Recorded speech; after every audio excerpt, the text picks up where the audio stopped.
What lessons have really been learned about the nature of genocide and the value of life? I want to share a personal story, which I usually keep to myself.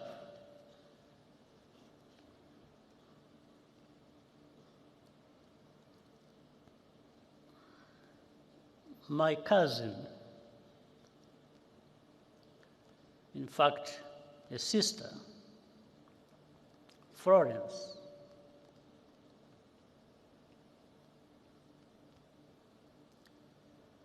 worked for the United Nations Development Program in Rwanda for more than 15 years. After the genocide started, she was trapped in her house near the Camp Kigali Army Barracks with her niece and other children and neighbors, around a dozen people in total. The telephone in Francis' house still worked, and I called her several times using my satellite phone. Each time we spoke, she was more desperate, but our forces could not reach the area.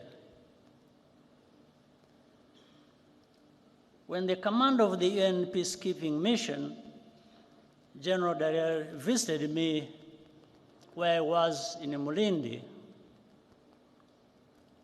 I asked him to rescue Florence. He said he would try.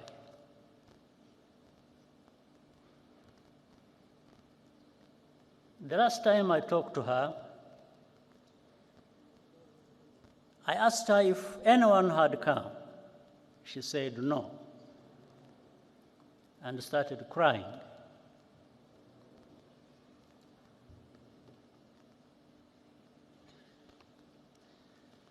Then she said, "Paul, you should stop trying to save us. We don't want to live anymore anyway."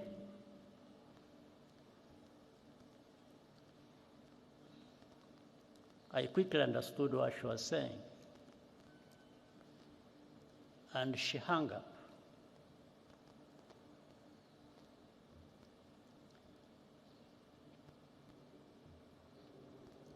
At that time, I had a very strong heart, but it weakened a bit because I understood what she was trying to tell me.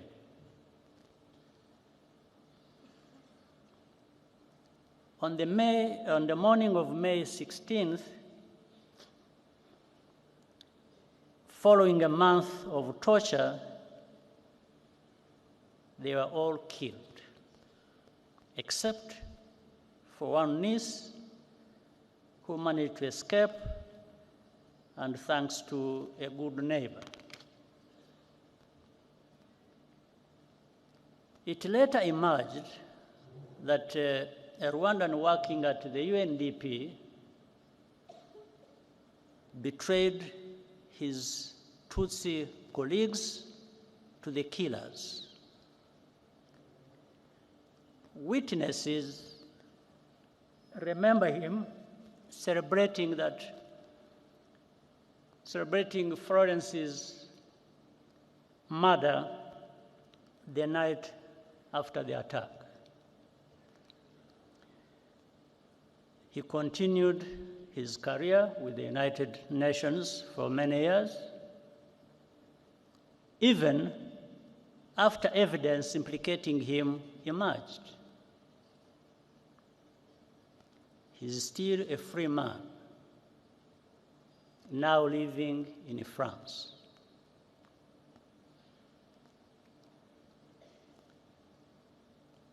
I asked General Dallaire what happened. He said that his soldiers encountered a militia roadblock near the house. And so they turned back just like that. Meanwhile, he conveyed to me an order from the United States ambassador to protect diplomats and foreign civilians evacuating from or by road to Burundi from attack by the militias. These two things happened same time. I do not need to be instructed to do something that goes without saying. That's what I was going to do.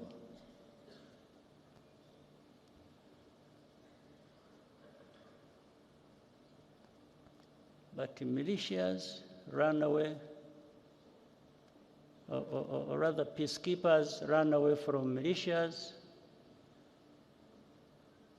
were manning a roadblock.